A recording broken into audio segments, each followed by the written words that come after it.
इथं ना आता आईला यायला 7 वाजले होते आणि सकाळची त्यांची 8ची बस हुकली होती. मग म्हणजे 10ची बस त्यांना मिळाली, तर त्याच्यामुळं खूप जास्त वेळ झाला आणि मग यायला अंधारच पडला आणि लेकरू वाट पाहून कंटाळून गेली होती ती. आणि नंतर मग अशी छान मांडीवर बसली आणि खूप जास्त हरिक आला होता तिला.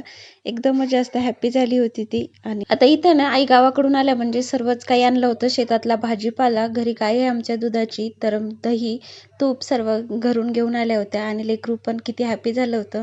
आणि आई दुकान म्हणजे असं छोटंसं दुकान आहे आमचं घरी टाकलेलं, तर दुकानमधला असं बाईला खाऊ पण भरपूर आणला होता. तर ती ती खाऊ बघून तेवढी खुश नाही झाली, परंतु आई आली म्हणून तिला खूप जास्त आनंद झाला, कारण ते दोघांमध्येच खूप जास्त कंटाळल्यासारखे होते. तर बघा आईने काय काय आणलं होतं. टाळ आणला होता, शेतातला भाजीपाला, डाळी सर्व काही घेऊन आल्या होत्या.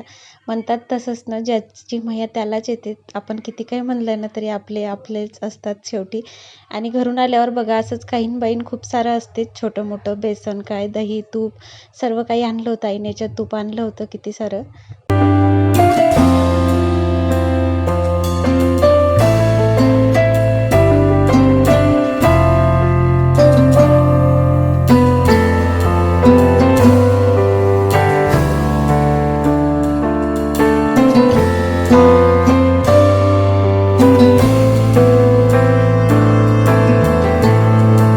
आज सकाळी मग आई आणि बाई झोपूनच होते आणि नाश्त्याला काही नव्हतं, म्हणून मी आज छान असे रताळं आणलेले होते.